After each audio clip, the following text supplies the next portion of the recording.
dalam pendidikan Islam, peluang, tantangan, dan etika. Perkenankan saya selaku Master of Ceremony akan memandu acara pada siang hari ini. Memasuki acara pertama yakni pembukaan. Marilah kita buka acara pada siang hari ini dengan melafazkan Al-Quran. Ala hadhihi niyat wa ala kulli niyatin shalihah. Al-Fatihah.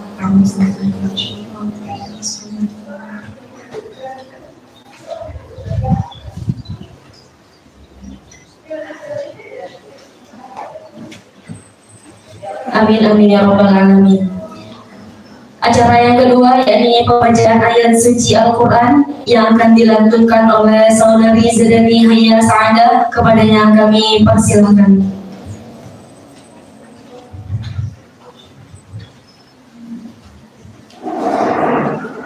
Assalamualaikum warahmatullahi wabarakatuh.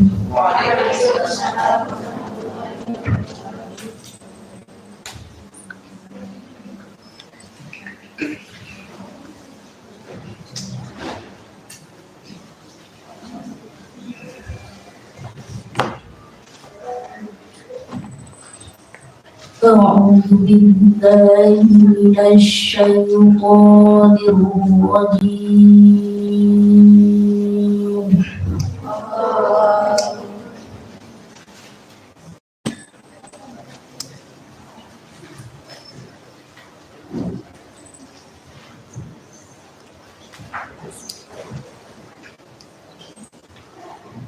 Bismillahirrahmanirrahim.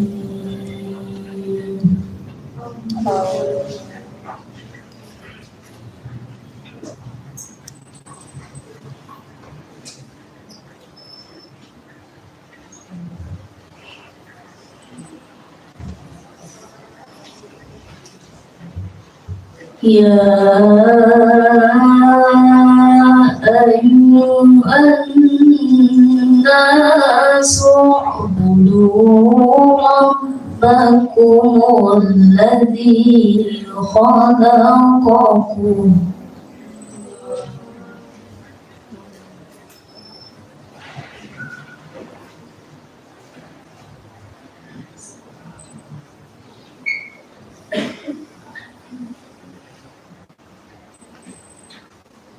الذي خلقكم والذين من قبلكم لعلكم تتقون.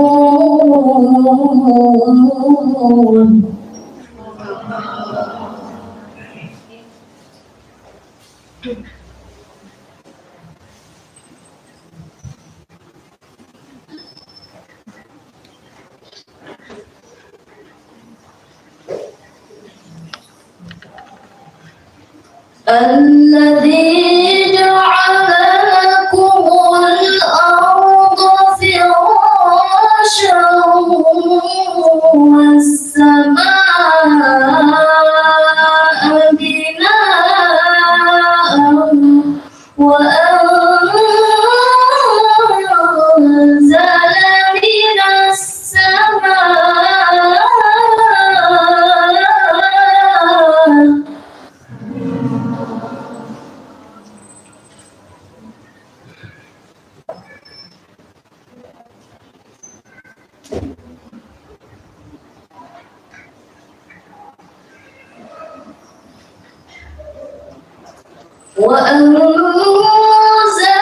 من السماء ماء فأخرج به من الثمرات رزقا لكم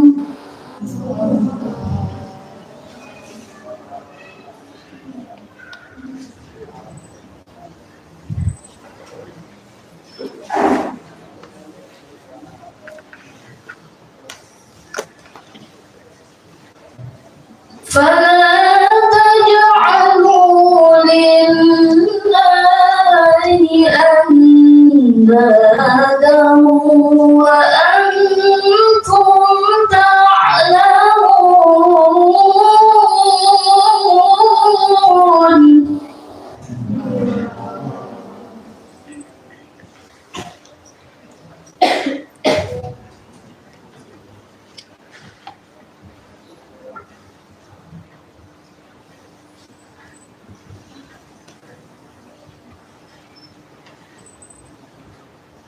وإن كنتم في ريب مما نزلنا على عبدنا فأتوا بسورة من مثله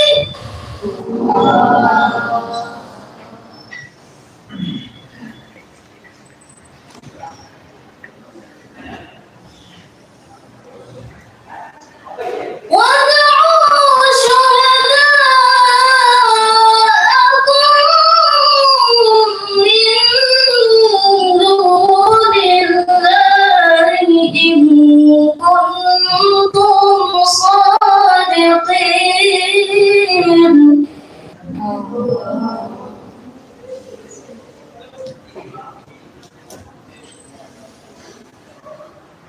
وادعوا شهداءكم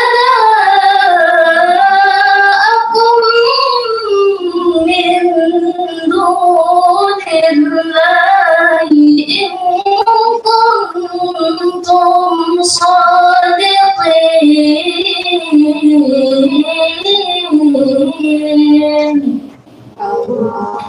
صدق الله العظيم.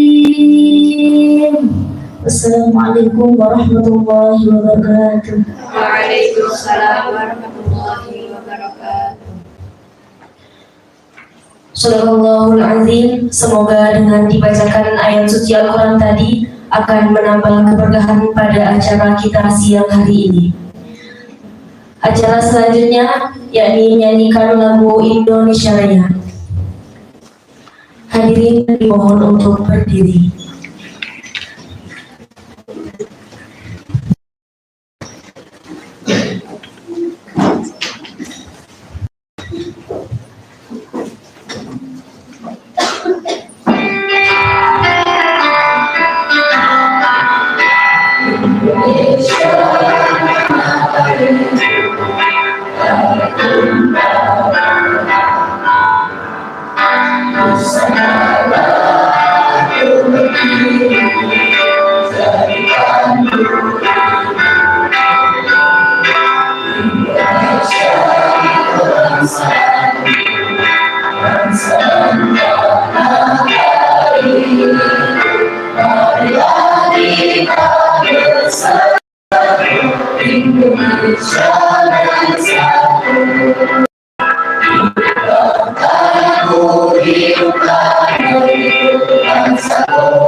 Indonesia yang merdeka, merdeka, aku lagi goyang cinta. Indonesia yang merdeka, merdeka, hiduplah Indonesia Raya.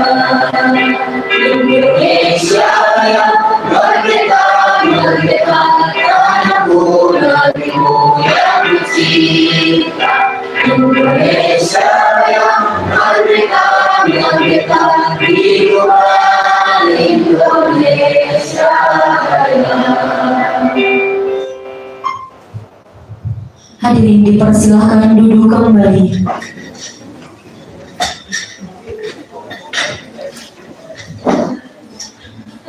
Memasuki acara selanjutnya yakni sambutan yang akan disampaikan oleh Dekan Fakultas Tarbiyah kepada Ibu Dr. Lina MPD, kami persilahkan.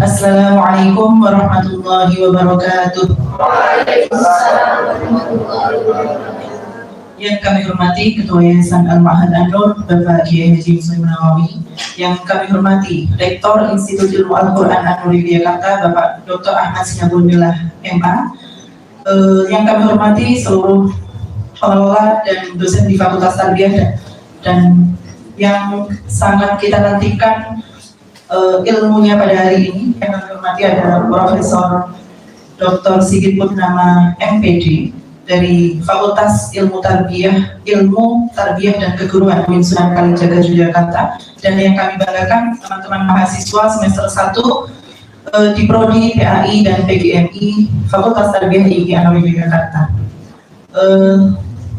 Salawat serta salam marilah kita senantiasa junjungkan kepada Nabi kita Muhammad SAW yang telah mengantarkan kita ke alam ke dunia yang penuh dengan ilmu seperti saat ini. Teman-teman mahasiswa yang kami banggakan, alhamdulillah pada kesempatan kali ini kita bisa mengadakan studium general dengan salah satu narasumber beliau, Profesor Sigit Purnama dari UIN Sunan Kalijaga tadi ya, dengan tema peran artificial intelligence dalam pendidikan Islam, peluang, tantangan, dan etika. Kenapa kita perlu membahas ini? Kenapa teman-teman perlu mengetahui hal ini? Ya, karena saat ini kita dihadapkan pada perkembangan teknologi yang sangat pesat ya, dan itu teknologi itu akan sangat bermanfaat kalau kita bisa menggunakannya dengan baik ya. Akan tetapi kalau kita tidak memiliki etika yang baik pula ya, akhirnya teknologi kita jadikan sebagai alat untuk berbuat curang, untuk melakukan hal-hal yang tidak baik juga bisa ya. Oleh karena itu teman-teman di sini harus paham ya, bahwa saat ini kita tidak bisa menghindari perkembangan teknologi yang ada, termasuk meningkatnya artificial intelligence, teknologi generatif AI gitu ya, atau kita menyebutnya dengan kecerdasan buatan. AI itu apa? AI itu adalah sebuah program komputer yang dirancang untuk ya, ini yang tahu orang ilmu komputer ya tentu saja. Jadi sebuah program komputer yang itu bisa kita manfaatkan untuk banyak hal ya, untuk banyak hal. Kalau dalam pendidikan kita bisa lebih memanfaatkan dalam produktivitas tugas-tugas kita misalnya. Tapi tentu saja tadi ya harus ada etikanya gitu. Dengan AI kita bisa mengembangkan media pembelajaran yang lebih menarik misalnya. Dengan AI kita bisa mengembangkan sistem penilaian yang lebih simpel ya, lebih simpel tapi tepat sasaran dan seterusnya. Ya. Dengan AI kita juga bisa bikin makalah dengan hanya memasukkan satu perintah saja. Ada yang sudah pernah bikin makalah pakai AI? Belum? Wah, nanti akan dikasih tahu sama sedikit. Ya, ada banyak yang bisa kita kembangkan, bisa kita manfaatkan lewat AI begitu ya. Nah, tapi itu peluang. Ini harusnya kita bisa menjadikan perkembangan teknologi ini sebagai peluang untuk meningkatkan produktivitas kita sebagai mahasiswa begitu. Akan tetapi ada tantangannya juga. Ada banyak proses yang tidak kita lewati ya. Jadi Anda itu bisa bikin makalah hanya dengan memasukkan satu kalimat perintah ya. Tolong buatkan makalah tentang ini. Jadi makalah Anda itu jadi. Ya. Tapi apa yang terjadi? Anda tidak melakukan proses ya. Anda tidak melakukan proses pembelajaran, proses berpikir. Akhirnya Anda tidak punya daya juang yang tinggi. Anda tidak punya daya berpikir kritis, Anda juga tidak bisa berkembang begitu. Nah, makanya ini harus kita antisipasi, apalagi kita sebagai mahasiswa, janganlah jadi mahasiswa yang hanya fokus pada hasil akhir saja. laksanakan semua proses-proses itu dengan sebaik-baiknya supaya kita bisa mendapatkan manfaat yang besar setelah kita lulus gitu ya. Orang luar sana banyak yang punya asumsi bahwa mau jadi leader itu nggak harus jadi mahasiswa, betul ya, karena kita mau tanya AI apapun itu semuanya dia bisa menjawabnya. Akan tetapi itu tadi, Anda kalau hanya memanfaatkan AI dengan cara yang tidak baik gitu ya, ada proses yang terpotong sehingga Anda tidak bisa tadi daya juang Anda jadi tidak tinggi, kemudian daya kritis Anda juga menurun bahkan gitu ya. Makanya nanti seperti apa peluang, tantangan dan etika yang seharusnya kita miliki sebagai mahasiswa yang saat ini di tengah gempuran meningkatnya teknologi begitu ya. Itu nanti seperti apa yang seharusnya kita miliki begitu ya. Etikanya bagaimana, peluang dan tantangannya seperti apa, itu nanti akan dijelaskan secara detail oleh beliau, Prof. Sigit Purnama. Karena kebetulan latar belakang beliau juga teknologi pendidikan gitu ya, jadi beliau insya Allah sangat menguasai tentang hal ini gitu. Mungkin itu yang bisa kami sampaikan. Jadi kami harap ya kegiatan ini nanti bisa memberikan bekal bagi Anda semua, bagi kalian semua yang saat ini sedang berada di tahap awal sekali masa perkuliahan, masa belajarnya di IIG itu masih pada tahap awal sekali gitu. Jadi semoga ini nanti bisa dijadikan sebagai bekal Anda, dan tentu saja manfaatnya akan besar untuk Anda semua nanti. Amin ya. Kami sampaikan. Setelah ini akan kita simak kegiatan studium jurnal kita dengan akan dipandu oleh Bapak Mufid. Ya. Akan tetapi sebelumnya nanti kita kembalikan dulu waktunya kepada MC. Dari saya banyak kurang yang mohon maaf. Assalamualaikum warahmatullahi wabarakatuh. Pada Ibu Dr. Lina MPD kami aturkan terima kasih. Memasuki acara selanjutnya yakni pemaparan materi Studium General Peran Artificial Intelligence dalam Pendidikan Islam, Peluang, Tantangan, dan Etika yang akan dinarasumberkan oleh yang Dr. Sigit Purnama MPD, yang akan dimoderatori oleh Bapak Muhammad Mufid MPD. Waktu tepat kami persilakan. Assalamualaikum warahmatullahi wabarakatuh. Alhamdulillahirabbil alamin wa bihi nasta'in 'ala al-mursalin. Allahumma shalli wa sallim 'ala sayyidina Muhammadin wa 'ala alihi wa sahbihi ajma'in. Amma yang kami hormati beliau tamu kita dan kebetulan dekan Fakultas Ilmu Tarbiyah dan Keguruan yang belum lama ini dilantik, Profesor Dr. Sigit Purnama MPD. Kita beri tepuk tangan dulu.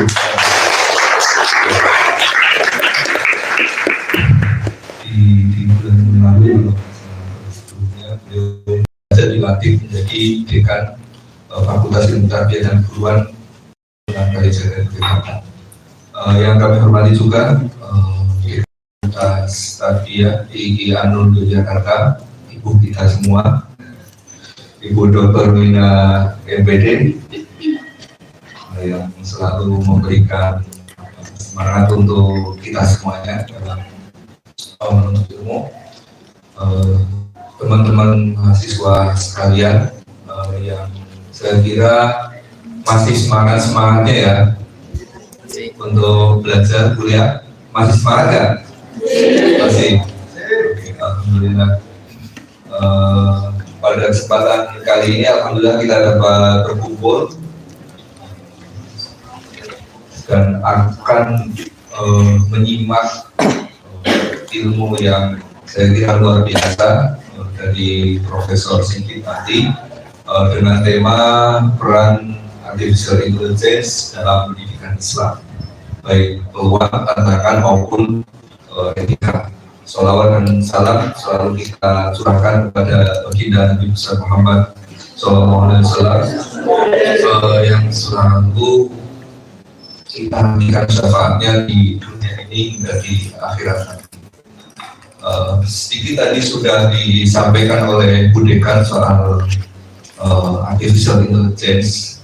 Saya hanya akan menyampaikan 2 poin yang nanti menjadi pengantar. Belum lama ini juga Kemendikbud mengeluarkan aturan soal penggunaan artificial intelligence dalam pendidikan tinggi.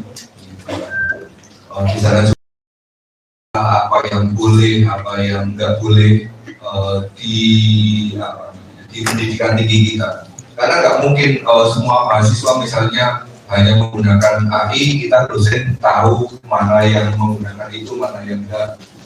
Walaupun kita bisa mendapatkan ciri-ciri yang hanya bergantung pada artificial intelligence itu, tapi enggak semuanya. Makanya ada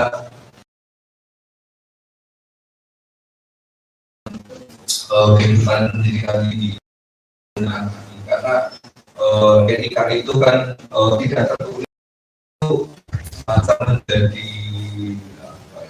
menjadi pertimbangan kita dalam bertindak. Belum lama ini juga Wakil Menteri Pendidikan Tinggi dan Ristek Indonesia itu, Profesor Stella Christine juga menyampaikan bahwa kalau kita hanya bergantung pada artificial intelligence, hanya bergantung pada teknologi, maka kita akan kehilangan naluri kemanusiaan kita.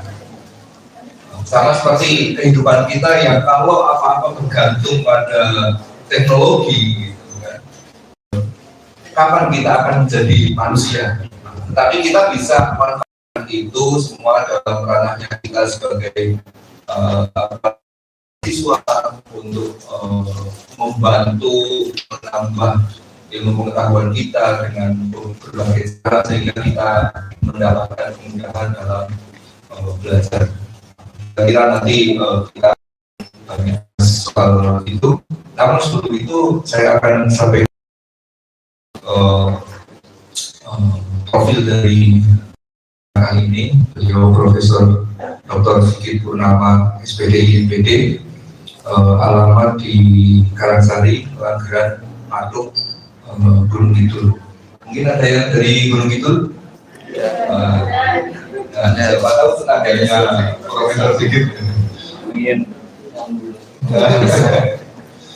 Beliau kuliah S1 di UIN Sunan Kalijaga, jurusan Pendidikan Bahasa Arab, kemudian melanjutkan di program pasca sarjana UNY pada prodi Teknologi Pembelajaran, kemudian S3 di Universitas Negeri Malang, program studi Teknologi Pembelajaran, dan pada tahun 2002 beliau mendapat anugerah besar dalam bidang ilmu teknologi pendidikan.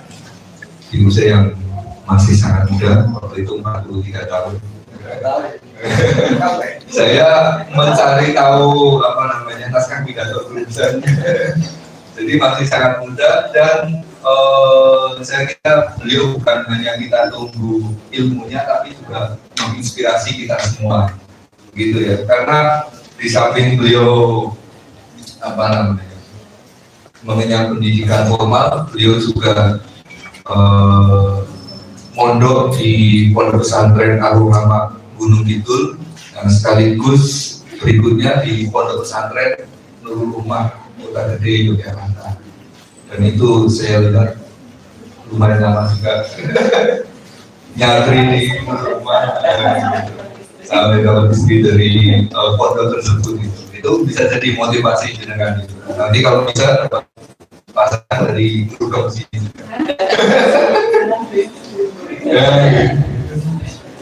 Nah, beliau juga pernah mengabdi di pondok rumah baik di MTS, MA. Nah, saya kira ada satu hal di pengelola penerbit rumah media dan mengajar di di madrasah diniyah rumah. Jadi selain kuliah, nyantri, nanti sudah boyong juga masih mengabdi di pondok itu, dan alhamdulillah sampai hari ini menjadi dosen di UIN Sunan Kalijaga Yogyakarta. Beliau banyak berkiprah di beberapa instansi dan lembaga. Yang pertama, beliau menjadi ketua umum perkumpulan Prodi PIAUD se-Indonesia periode 2019-2023. Di samping itu, beliau juga menjadi sekretaris Lembaga Pendidikan Ma'arif Nahdlatul Ulama PWNU DIY, Kaprodi PIAUD di periode 2020 sampai 2024, dan hari ini menjadi dekan Fakultas Ilmu Tarbiyah dan Keguruan UIN Sunan Kalijaga Yogyakarta.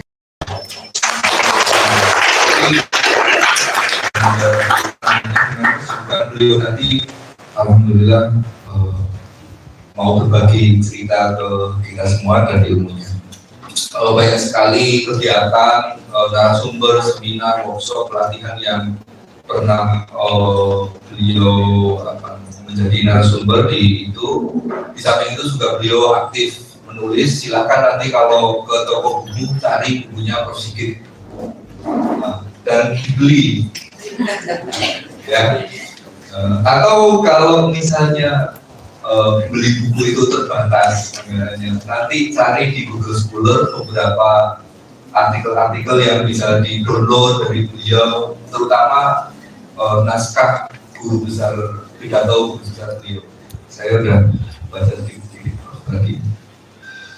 Nah, jadi banyak sekali tulisan, gagasan dan sebagainya yang kita nggak bisa sampaikan itu semua karena nanti akan memakan waktu yang banyak.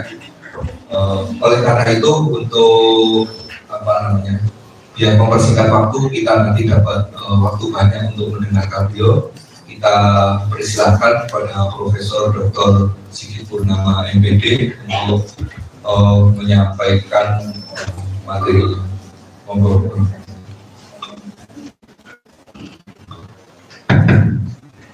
Assalamualaikum warahmatullahi wabarakatuh. Bismillah, alhamdulillah, wassalatu wassalamu ala rasulillah wa ala alihi wa sahbihi wa mawala. Rabbi shrah li sadri wa yassir li amri wa hlul 'uqdatam min lisani yafqahu qawli. Amma ba'd. Yang terhormat Bu Dekan, Bu Mbak Katarina, Bu iya gitu ya, Mbak aja ya.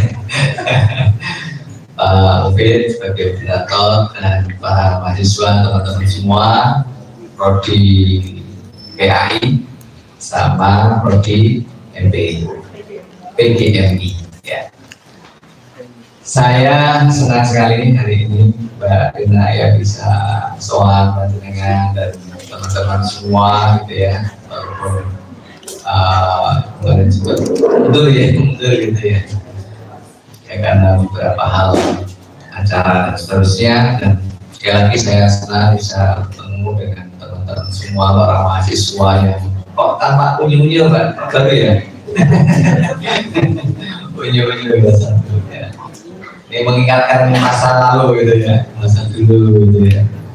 Jadi saya itu yang mengalami seperti sampai dulu semua gitu ya, ngalami gitu ya.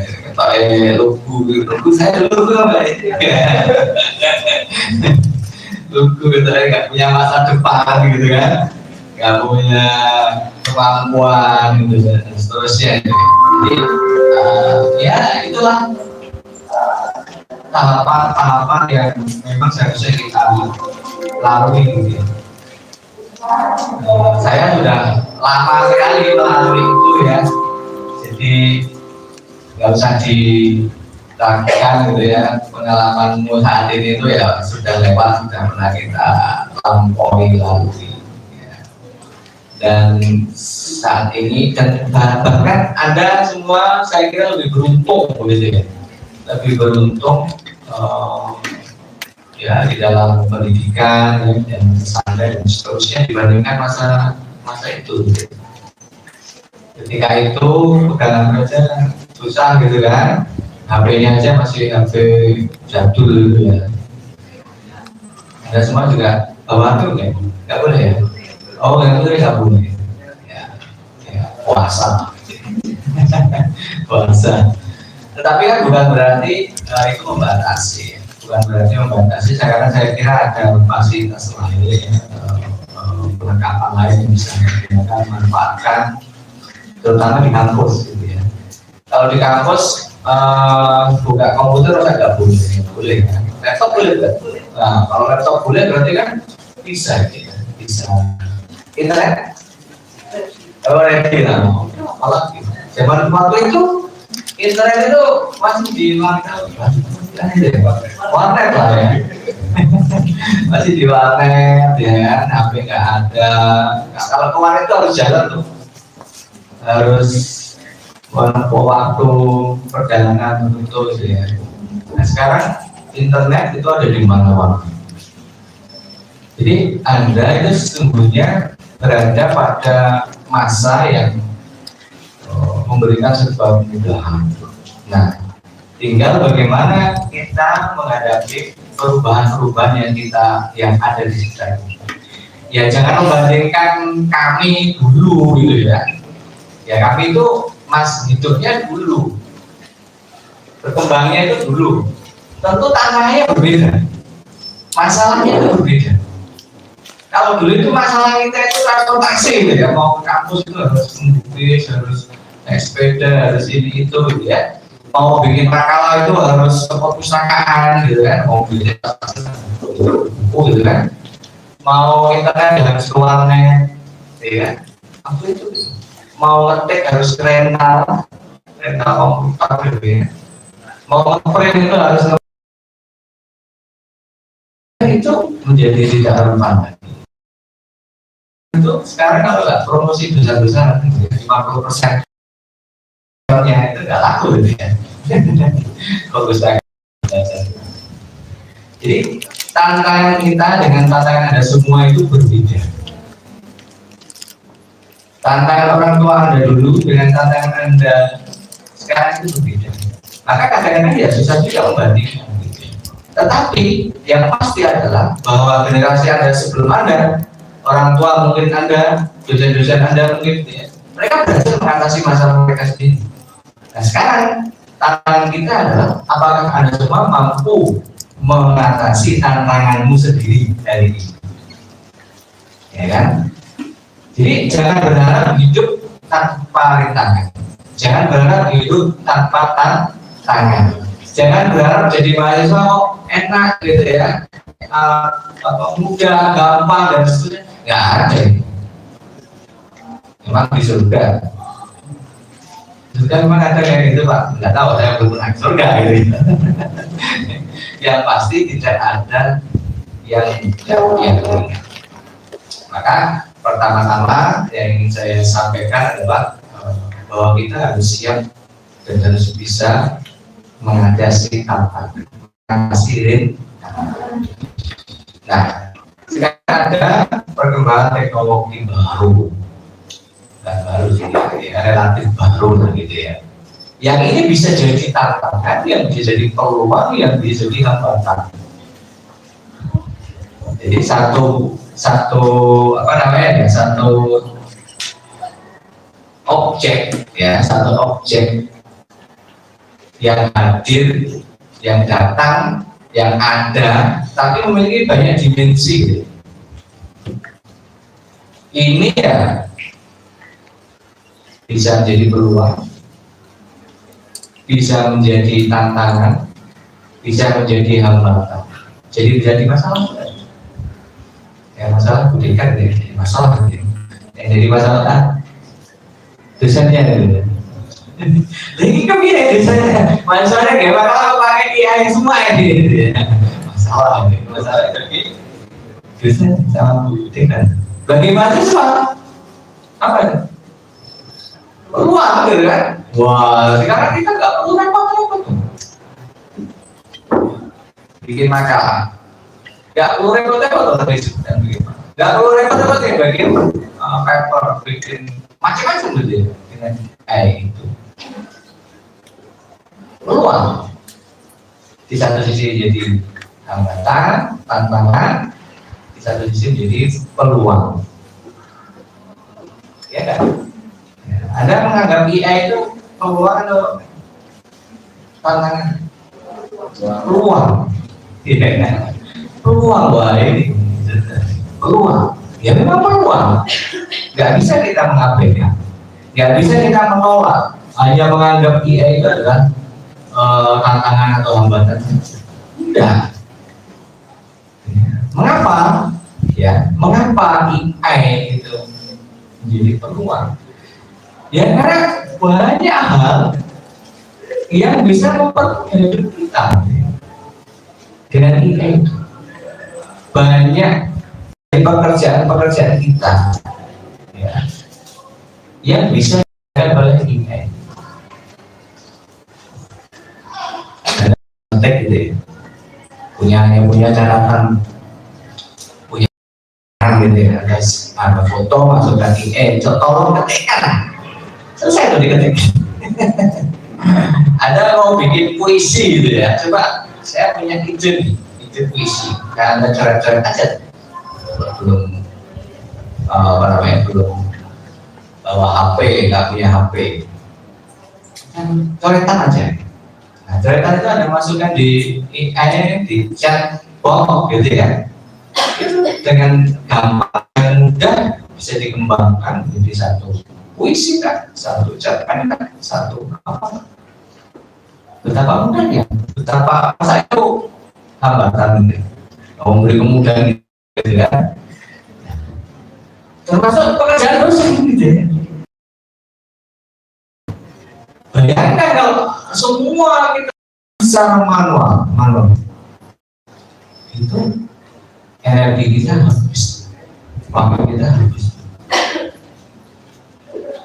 Bikin RPS itu kalau manual itu mungkin 5 tahun nggak jadi gitu ya. Nggak jadi. Ya jadi itu bukan karena nggak bisa gitu loh. Bisa, tapi sengaja dengan coba kalau kita, saya itu bukannya nggak bisa gitu kan? Tahu. Pertemuan 1, 2, 3 tahu gitu.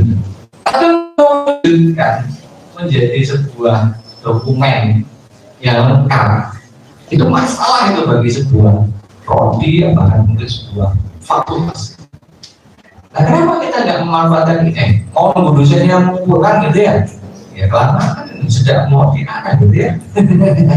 Ya selesai. Nah ini hadir teknologi ini.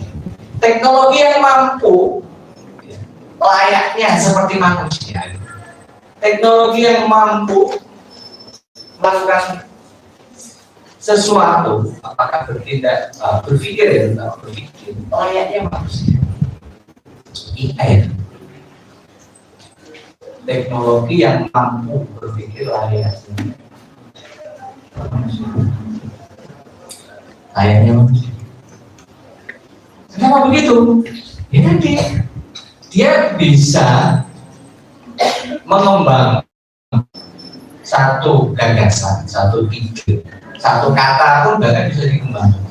Layaknya kita. Coba Mas deskripsikan tentang botol le-mineral. Anda deskripsinya gimana? Oh, botol le-mineral itu tingginya sekian, begini, darurat. Chatbot itu juga bisa, saya ChatGPT itu juga bisa. Artinya apa?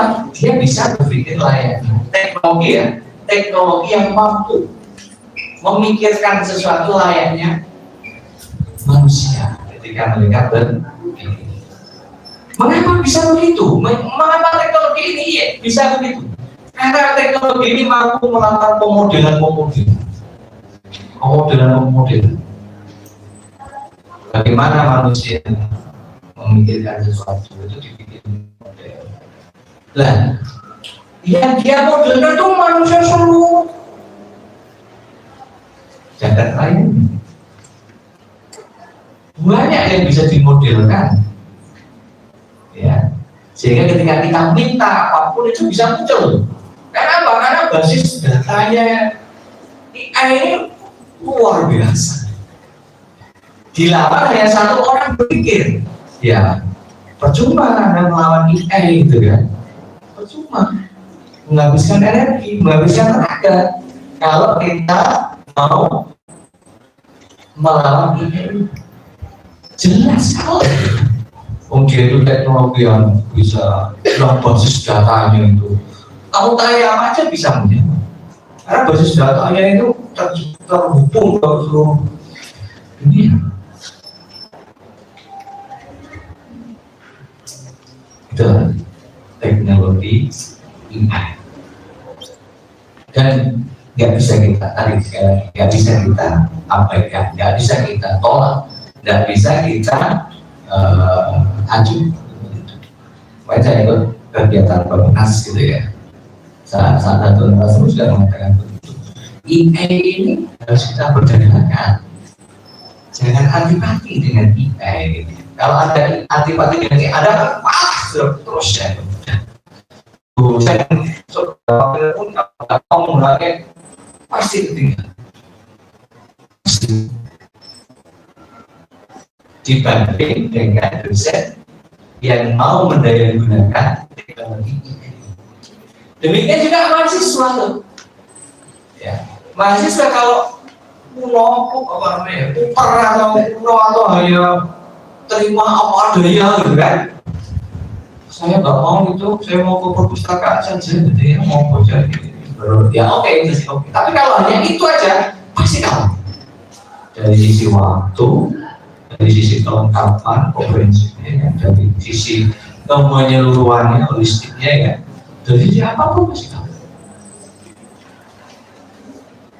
Anda baca buku tuh, mau bikin makalah kan jadinya makalah itu kan ya sebuah tulisan tentang satu topik tertentu yang menarik, gitu kan, yang bersumber dari berbagai macam referensi kan. Ya, kalau zaman kita dulu kita beli, bukan beli ya, kita ke perpus, kita pinjam beberapa buku, ya kan, ada 4 buku gitu kan, bawa pulang,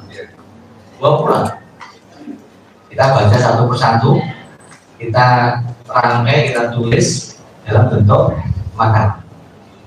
Itu dulu tuh. Kalau ini ada teman sekarang, ya nggak sempat tersentuh, nggak sempat tersentuh. Itu makalah. Ya, jadi perkembangan ini menarik sekali. Loh, apakah kita apa namanya nggak penting membaca? Ya penting sekali. Apakah kita nggak penting membaca secara mendalam? Ya penting sekali. Ya kan? Tapi apa yang Anda hasilkan dari membaca itu akan pasti kalah dengan apa namanya data atau informasi yang disediakan oleh mengapa? Karena pikiran kita ya satu, pikiran kita ya kita sendiri kan, walaupun konten cukup luar biasa dibanding dengan AI yang terkalah, karena AI itu jaringannya itu global gitu ya, basis data yang digunakan global, nggak hanya lokal, global. Informasi yang diakses oleh AI menjangkau semua sumber informasi, database.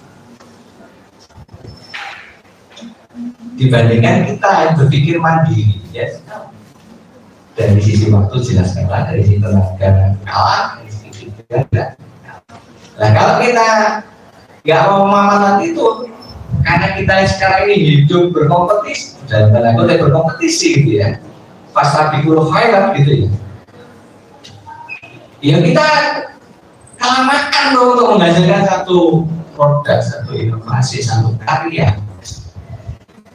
dibandingkan teman Anda yang lain, dibandingkan kompetitor Anda yang lain. Untuk menghasilkan satu karya makalah misalnya. Contoh, ada satu semester berapa mata kuliah? Berapa mata kuliah satu semester? 11 mata kuliah ya. Kira-kira dosennya itu ngasih tugas makalah nggak? Semua.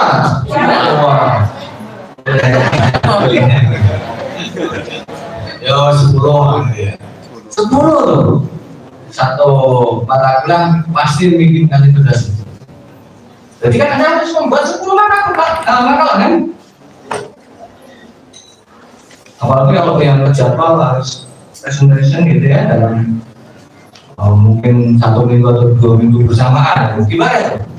Di satu sisi Anda harus begini itu, tapi di sisi Anda punya kewajiban, punya tugas-tugas yang harus Anda lakukan di pesantren atau di pondok. Gimana kita mengantisipasi? Nah, tentu kita bisa memanfaatkan teknologi digital ini.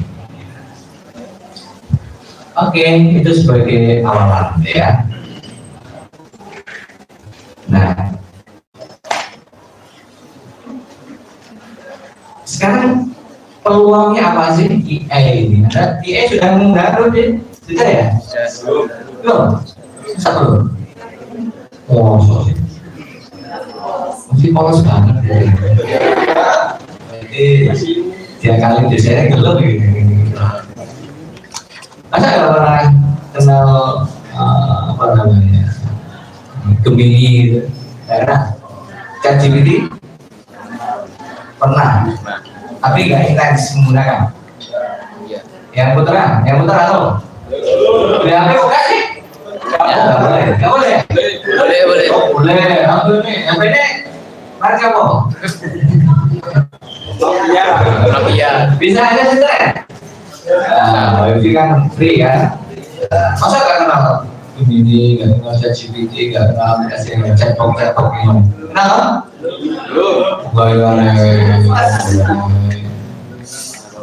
Oh gitu ya. Jadi masih era medsos ini ya. Yang lainnya itu sudah AI loh. Jangan terbuai dengan medsos. Yang lainnya itu sudah bergerak ke AI. Medsos terus. Ya biasa saja. Gitu. Nah,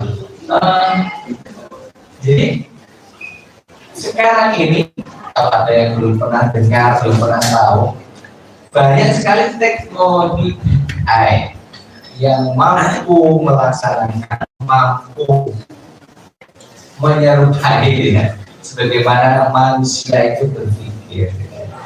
Dia mampu menyediakan basis data yang luar biasa banyak yang kita butuhkan.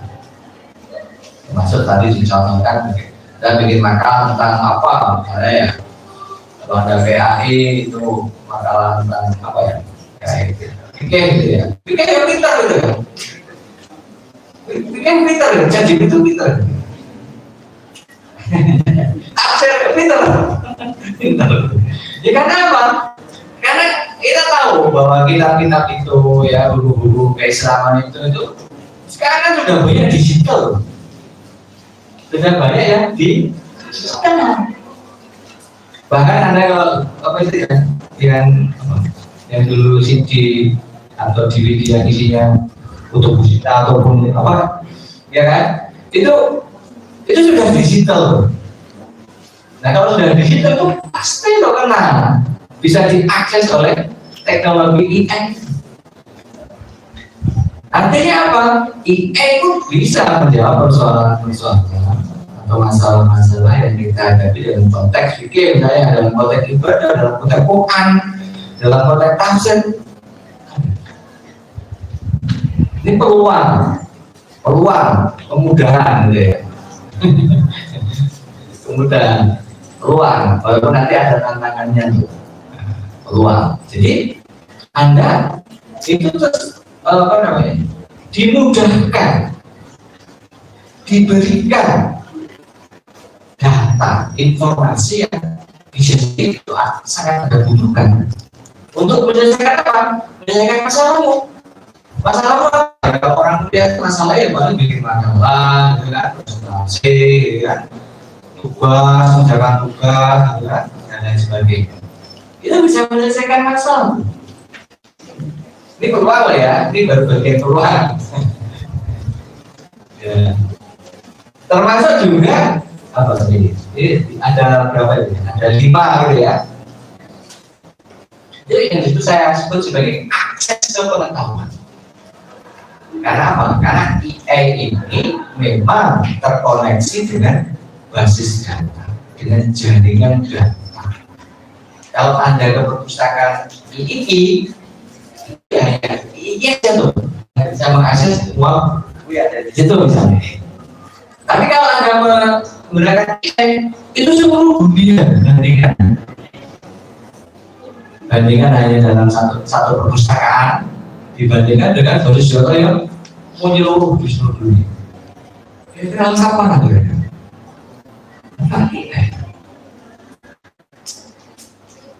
Tapi jadi mengakses ke pengetahuannya begitu luar biasa.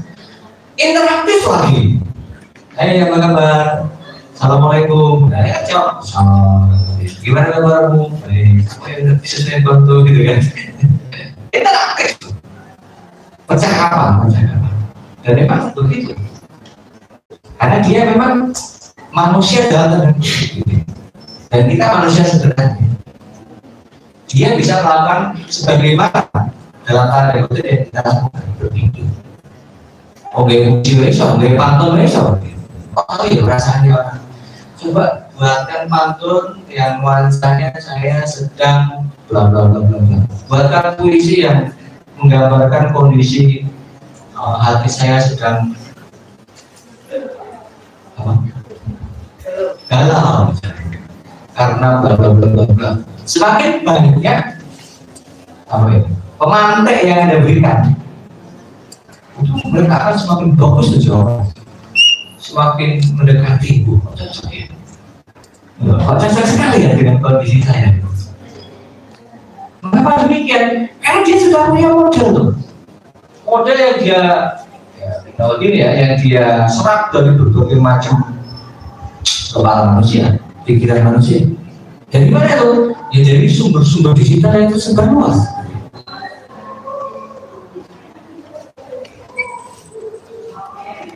Betapa mudahnya Anda jadi Mas Hari. Apa yang sulit? Apa yang ribet? Nggak bikin mudah. Yang ribet kan Pak dosennya, gurunya gitu. Kalau ditutup aksesnya pakai warna gitu kan, nggak mungkin juga. Ini memang nggak bisa.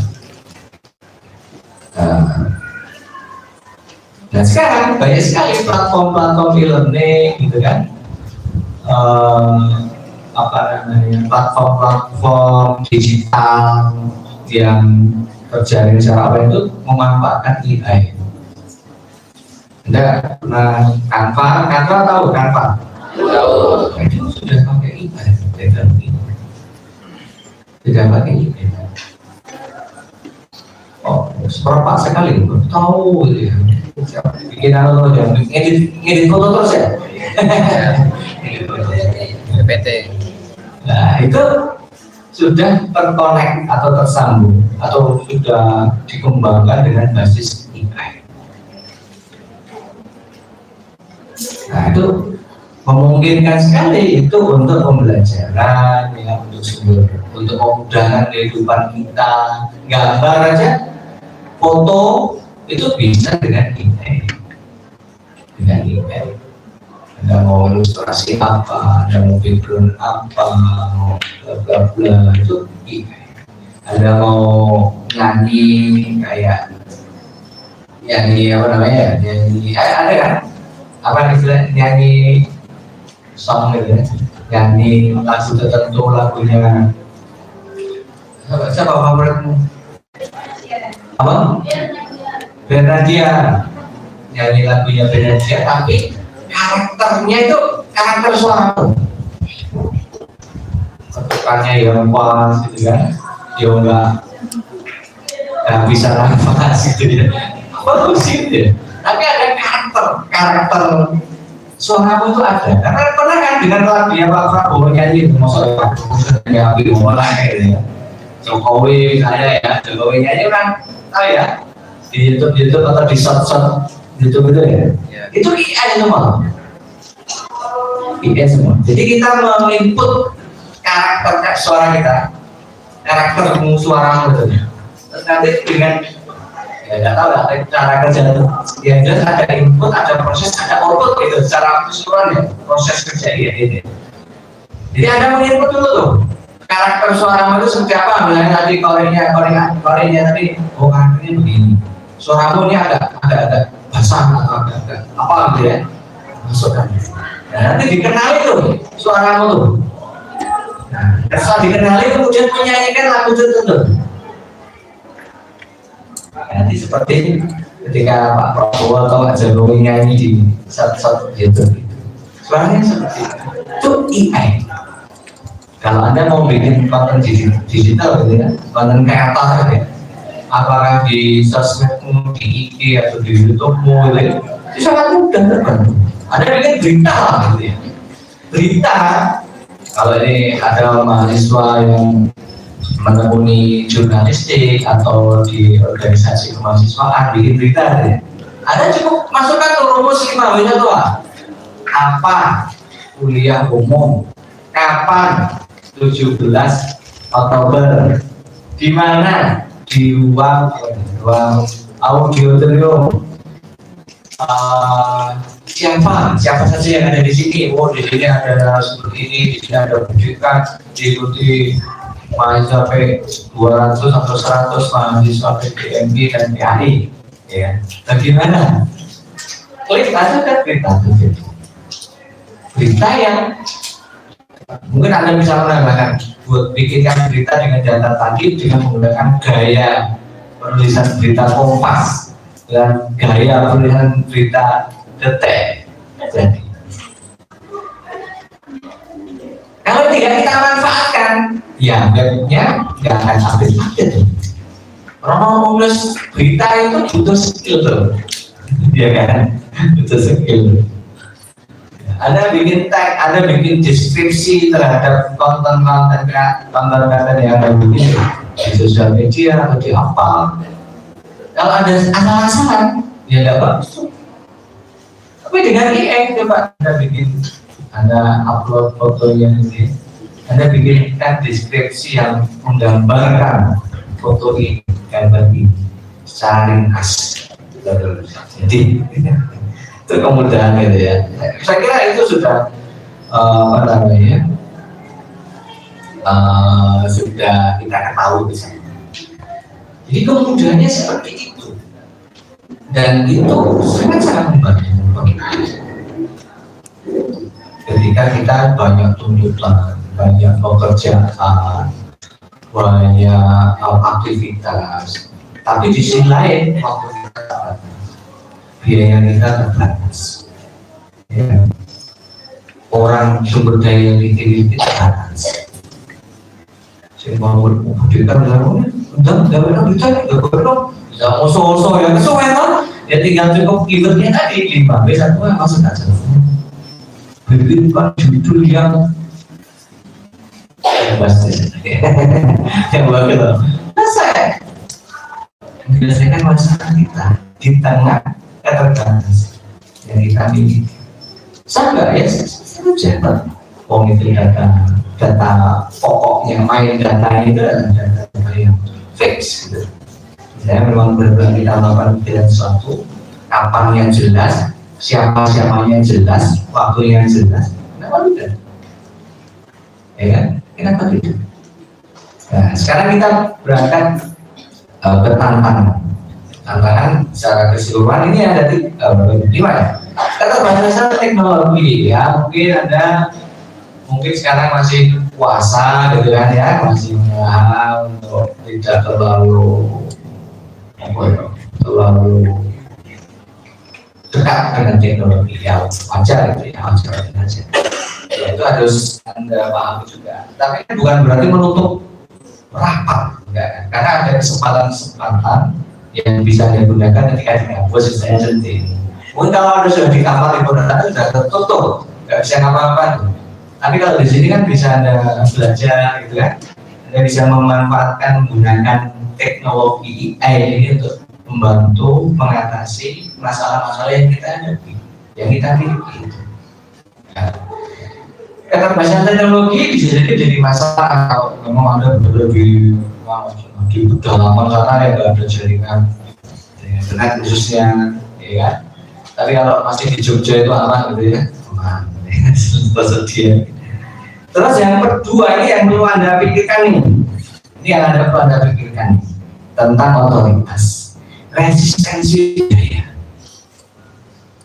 Ketika AI ini begitu pintar, begitu canggih, ya kan? Tahu semua, bisa menjawab semua,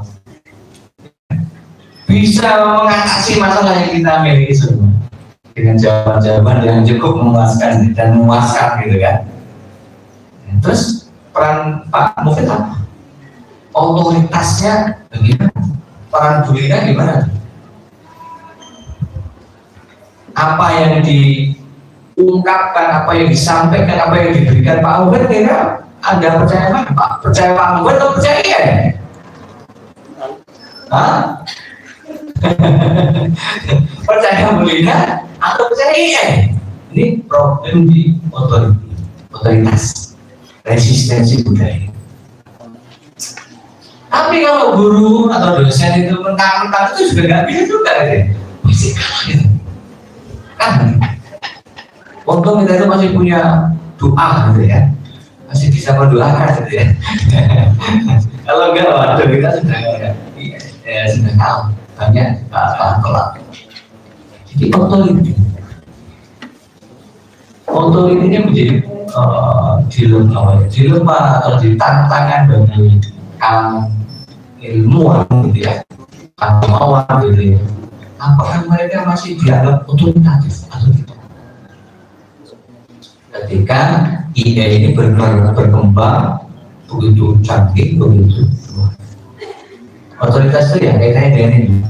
Kalau ada fatwa atau ada jauh gitu ya, Anda itu percaya jauhnya ini atau jauhnya Bu Lina, percaya di itu otoritas.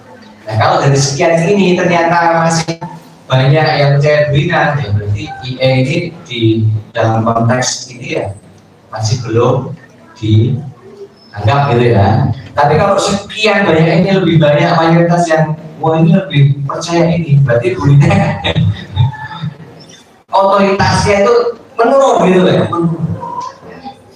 Karena apa? Ya bisa macam-macam. Karena IE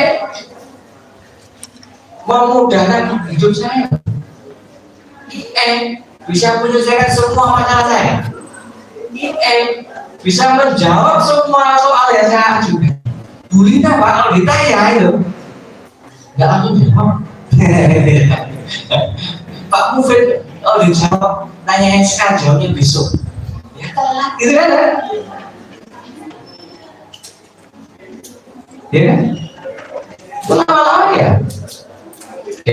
Kita menghadapi Anda generasi yang berbeda dengan saya. Anda generasi yang berbeda dengan kamu. Pikiran Anda berbeda dengan pikiran saya. Karaktermu itu pengennya enak, pengennya gampang, pengennya cepat, pengennya apa pengennya beda. Pak Ufid itu pikirannya beda. Pak Ufid itu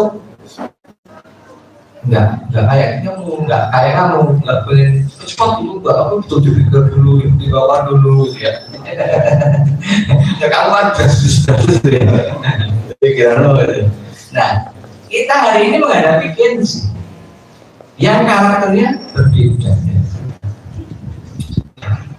Kayaknya dengan otoritas ini menjadi isu yang menarik dalam konteks agama, dalam konteks dakwah, misalnya ya, dakwah, sumber-sumber agamawan, ustadz itu juga sekarang mengalami berubah juga. Bagaimana? Apakah apakah mereka masih otoritatif atau tidak? Ketika sekarang banyak mahasiswa yang lebih percaya pada sumber-sumber digital. Apalagi kalau mereka lebih percaya ya sudah lah, otoritas kita sebagai agamawan, sebagai ustadz, sebagai apa itu akan turun. Lama-lama apa? Ya lama-lama kan ditinggal karena mereka lebih generasi sekarang lebih ke ini isu tantangan yang menurut saya patut kita waspadai. Terus berikutnya akurasi konten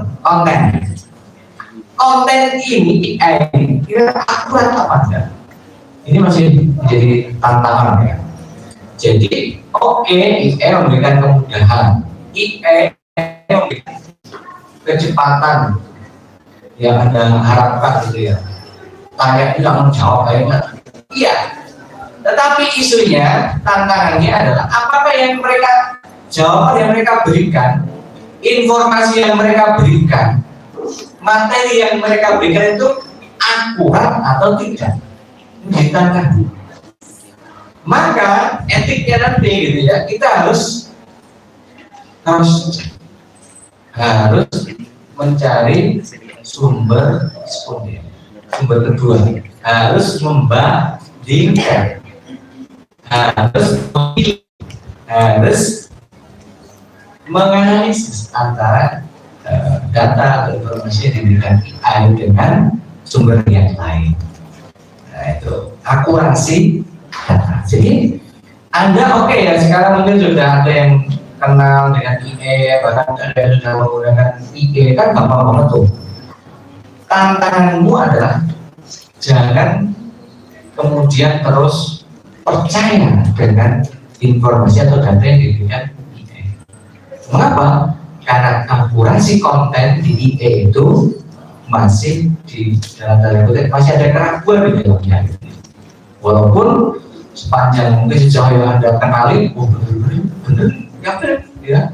Tetapi bagaimanapun juga, karena kita tidak tahu basis data yang dia gunakan bisa jadi sama. Maka akurasi ini menjadi tantangan kita. Jangan kemudian 100% percaya. Anda harus cross check, harus tambahin, harus mencari sumber kedua, sumber ketiga, dan seterusnya untuk memastikan bahwa apa yang Anda ambil, Anda pilih itu akurat. Bikin makalah itu ya langsung kumpulkan loh, copy paste, kumpulkan loh, sudah tuh. Harus Anda masuki dimensi kemanusiaanmu gitu ya. Kalau itu kan muri itu ya. Nah, yang muri ini harus Anda baca lagi, ya, Anda cermati, itu masukkan karaktermu gitu ya di dalam tulisan atau di dalam apa itu. Tambahkan, kurangi begitu. Ganti dan seterusnya. Itu saya kira fair, itu saya kira adil gitu ya. Artinya apa? Kita tidak benar-benar menolak, tapi kita memanfaatkan yang saja. Kalau memang tidak tepat atau memang tidak sesuai ya harus kita ubah. Nah, kemudian ini jangan sampai tantangan kita adalah jangan sampai tergantung pada teknologi. Jangan pernah menggantungkan apapun urusan pada teknologi. Hanya gantungkan semuanya pada itu lah. Itu. Jadi teknologi ini ya yang biasa saja lah, kita biasa saja, enggak sebenarnya juga. Jadi jangan pernah merasa AI ini segalanya. Jangan menjadi gantungan. Keamanan data dan privasi saya kira Anda sudah tahu ya, bahwa Anda juga harus hati-hati juga gitu ya, memasukkan, menginput, kan harus input tuh kalau data-data yang rahasia, data-data yang penting. Kalau data itu Anda masukkan, data Anda kan ke satu ke cloud sana ya, belum tentu mana yang nembus tembok di langit sana, tidak tahu itu ya gimana. pasti itu semua inputan yang Anda masukkan masuk ketarik semua. Nah kalau itu yang sifatnya rahasia, privat dan seterusnya, jangan sampai. Maka ini menjadi perhatian juga. Tadi sesuai dengan nilai-nilai kita ada di pesantren, ada di pondok. Oke, ada mahasiswa, tapi mahasiswamu itu mahasiswa di pesantren, punya nilai, punya karakteristik tertentu. Maka ini harus Anda gunakan sebagai dalil, sebagai basic untuk apa? Ya, ketika Anda berinteraksi dengan AI, kejujuran, gitu ya, itu jadi penting. Ini kira-kira saya bikin AI-nya berapa persen? Saya bikin ini berapa persen AI? Jika saya bikin pakai AI, berapa persen? 50? 70? 80? Ada yang satu sih? Ada yang dari satu sih?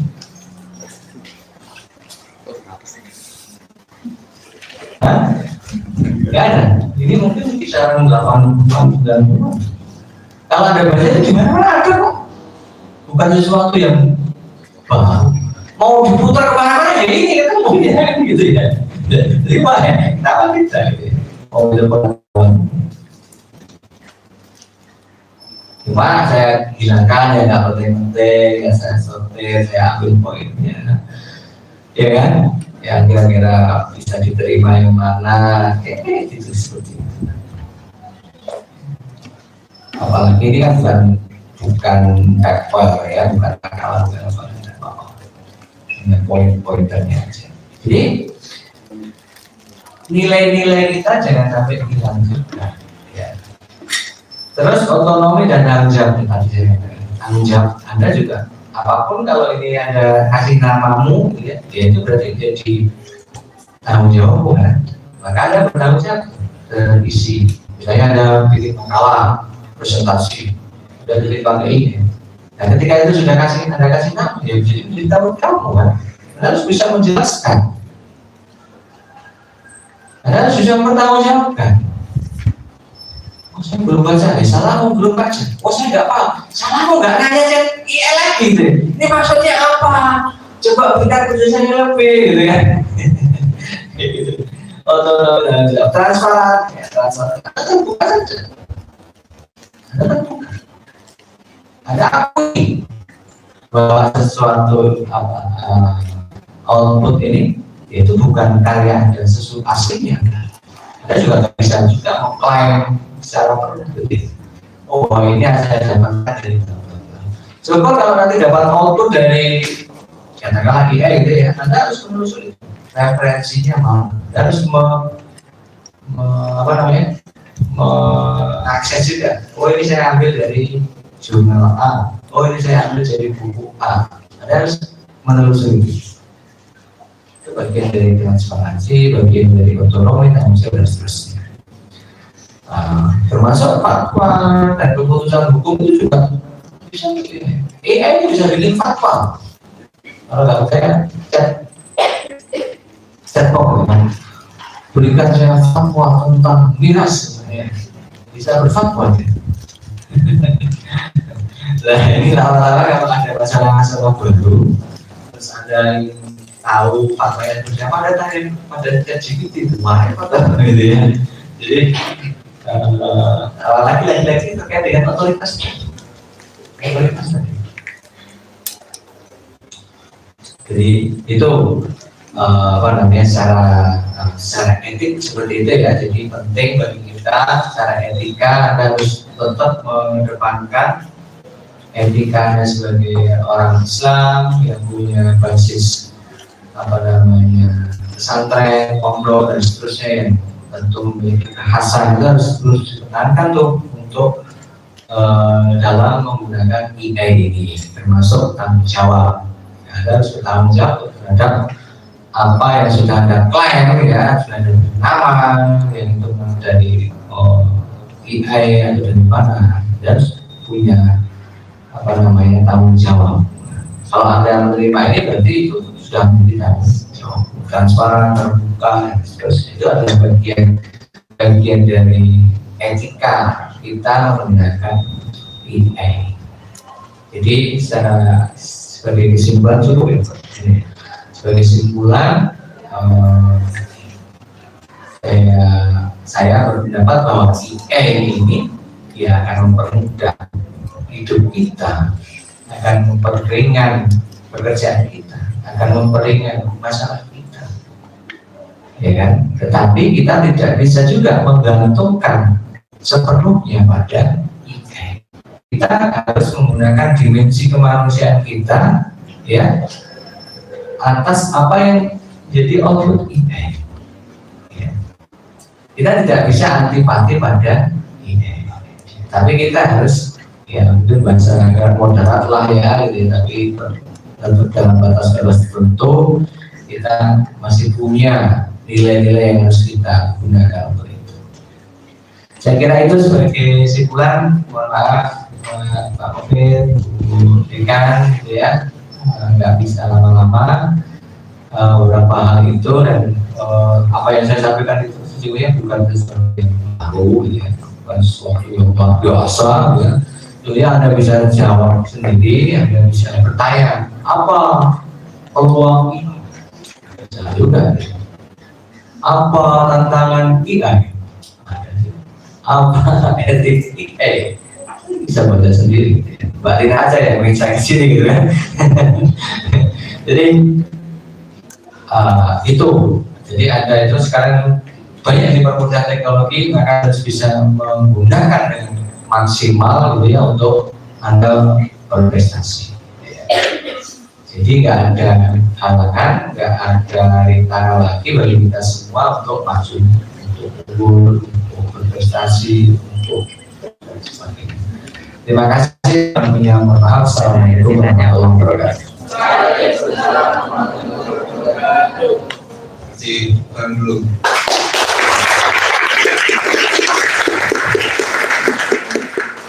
Terima kasih banyak Prof telah menyampaikan banyak hal. Kita buka sesi diskusi. Mungkin dari teman-teman mahasiswa mau bertanya atau masih bingung? Sudah paham? Ada yang mau ditanyakan? Oke, silakan Mas.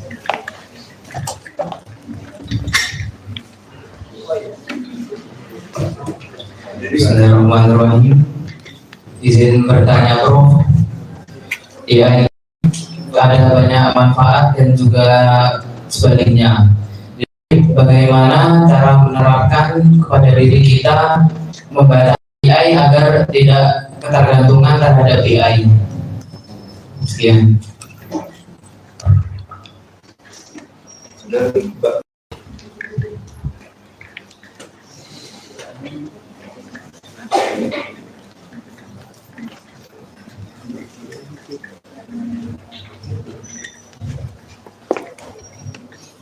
Siapa lagi yang mau bertanya?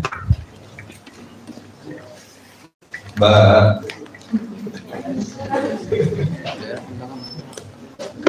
Enggak. Nah, ada lagi yang mau bertanya?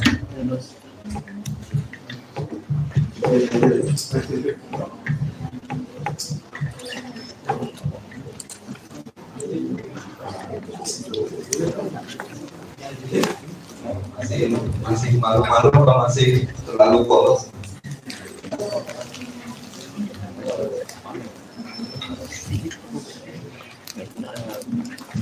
Tanya, mungkin besok mau mencoba apa yang harus dilakukan lebih dulu gitu. Ada?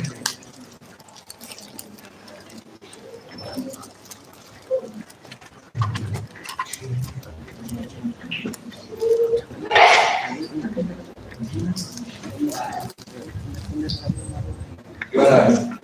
Mau tanya? Apa?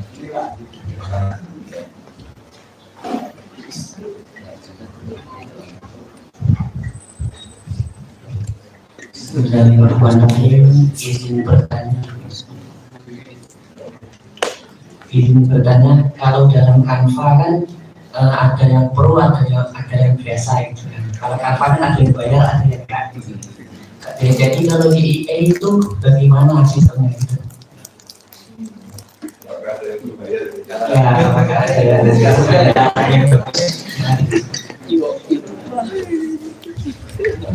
terima kasih dari saya.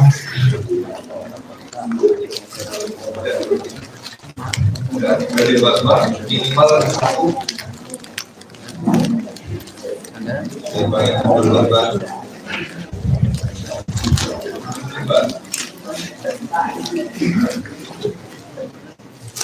Siapa? Saya enggak. Ayo, siapa yang mau bertanya? Nanti kasih saya kembali. Waduh.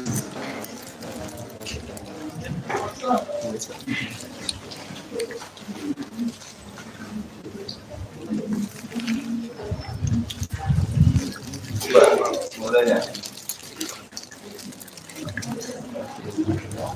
Ya, Anda.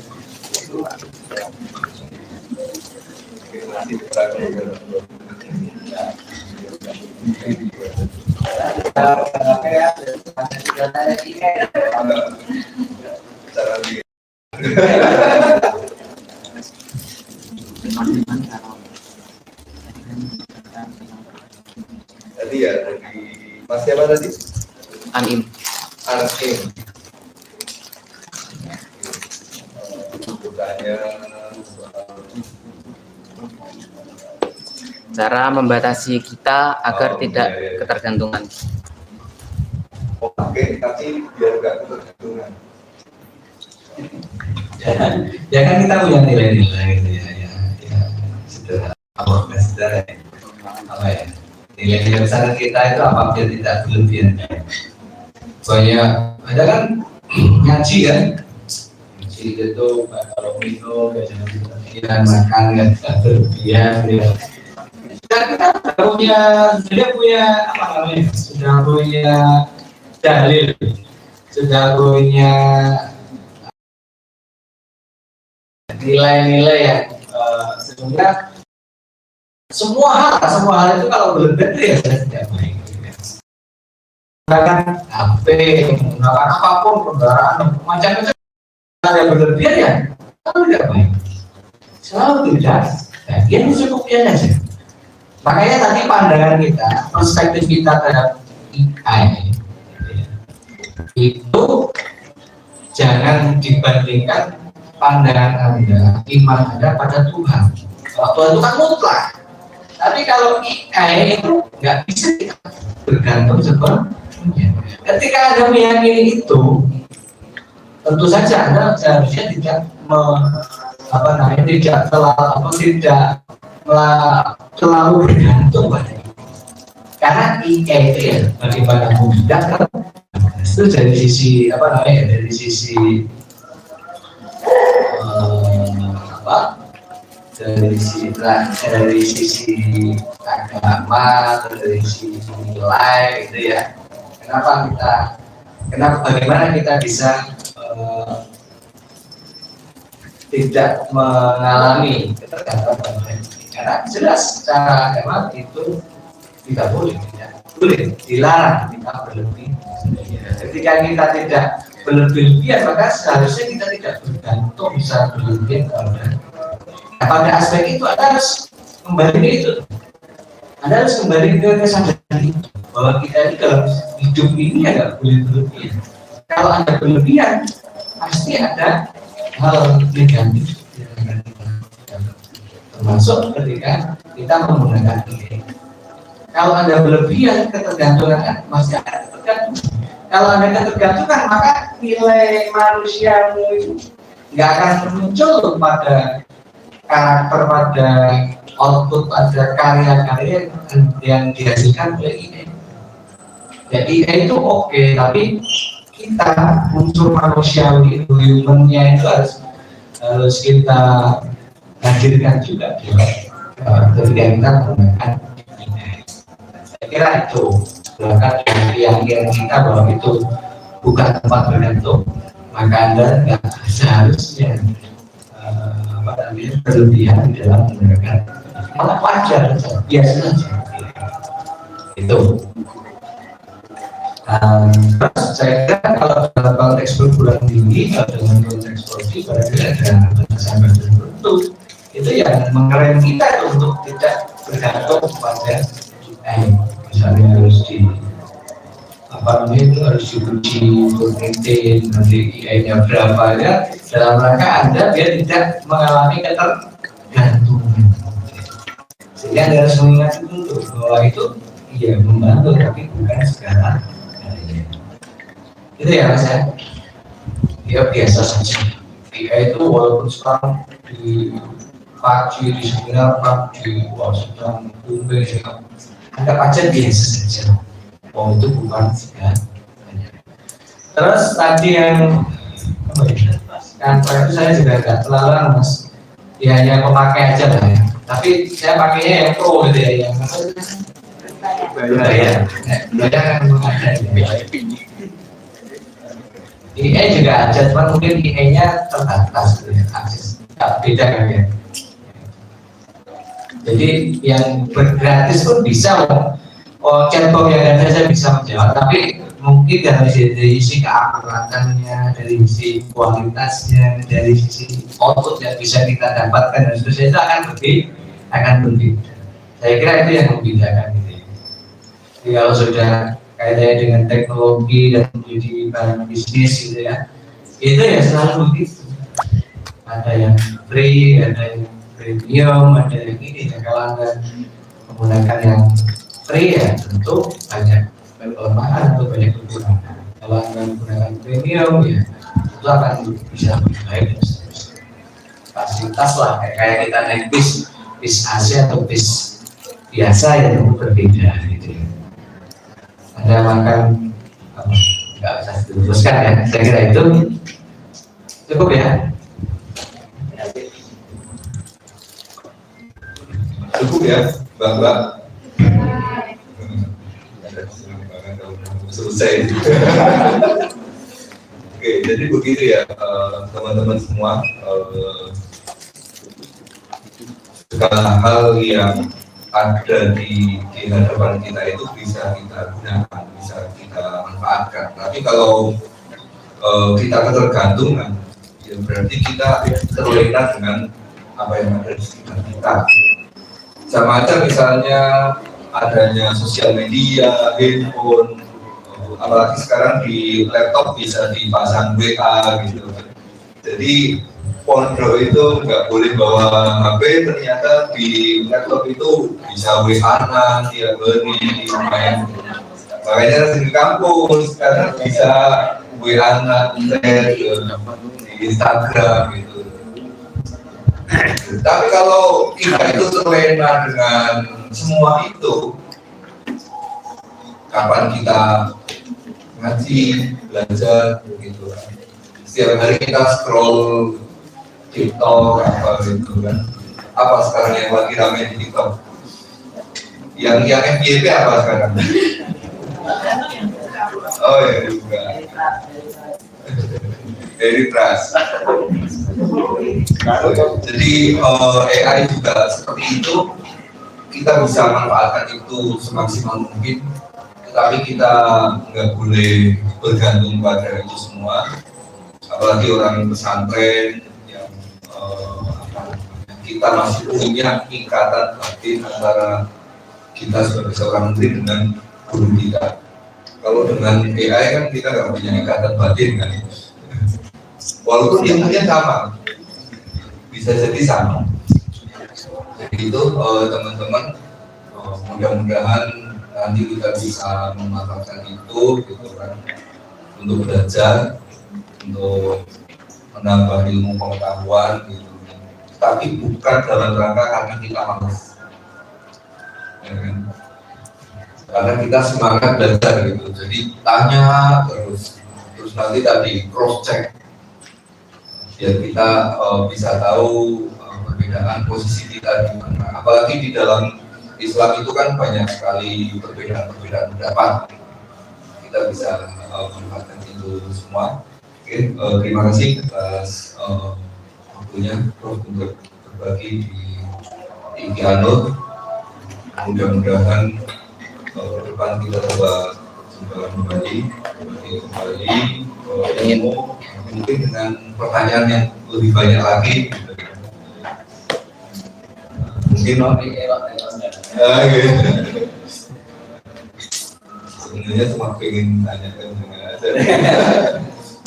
Kalau AI kan nggak tahu orangnya yang jawab siapa.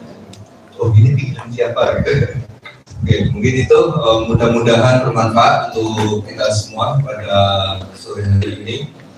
Kurang lebihnya dari saya mohon maaf yang sebesar-besarnya. Saya akhiri. Wassalamualaikum warahmatullahi wabarakatuh.